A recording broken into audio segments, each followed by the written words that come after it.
ପ୍ରଥମ ଫିଲ୍ମ ପ୍ରଥମ ଥର ପାଇଁ ଅନୁଭବ ମହାନ୍ତିଙ୍କ ସହିତ ଗୋଟେ ମାନେ ଝିଅ କ୍ୟାରେକ୍ଟର କେତେ ଖୁସି ଅଛି?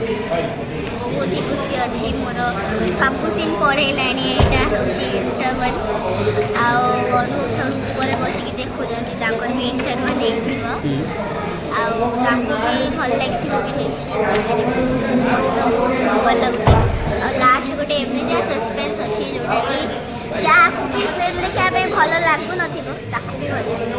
ସୁଟିଂ ଟାଇମ୍ରେ କ'ଣ କହିଥିଲେ? ଅନୁଭବ କ'ଣ କହିଥିଲେ? କିଛି କହିଥିଲେ? ବହୁତ ସାରା ସେ ମାନେ ଅଫ୍ ସ୍କ୍ରିନ୍ ବହୁତ ହି ଭଲ, ବହୁତ କାଇଣ୍ଡ, ସେ ବହୁତ ସୁଇଟ୍ ବି ମୋ ସହିତ ବହୁତ ଭଲରେ କଥା ହୁଅନ୍ତି। ସିଏ ଆକ୍ଚୁଆଲିରେ ମୋର କାହିଁକି ନା ସିଏ ହେଉଛନ୍ତି ମାନେ ଟିକେ ସିନିୟର ମୋ ବାବାଙ୍କର, ଆଉ ବାବା ହେଉଛନ୍ତି ମାନେ ସାନ।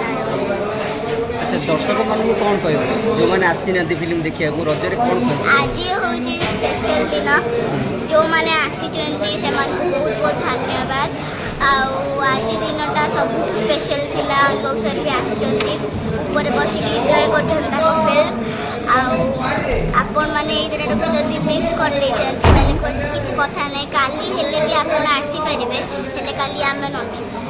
ଆଚ୍ଛା, ଆଉ ତୁମ ଭଳି ଯେଉଁ କୁନି କୁନି ପିଲାମାନଙ୍କୁ କ'ଣ କହିବେ? ମୋର କୁନି ଭାଇ ଭଉଣୀକୁ କହିବା ପାଇଁ ଚାହୁଁଛି, ମୋ ସହିତ ଗୋଟେ ଝିଅଟେ ବସିଥିଲା, ସେ ମୋର ବହୁତ ସାନ ହବ ଅବିକା। ତ ଯେତିକି ବି ଭାଇ ଭଉଣୀ ଆସିଛନ୍ତି ତାଙ୍କୁ ବି ବହୁତ ଧନ୍ୟବାଦ। ଯାହା କହିଲି ଅଡଲ୍ଟସ୍ ମାନଙ୍କୁ ସେଇଟା ବି ଯାଉଛି। Bye bye. ହଁ ଭାଇ।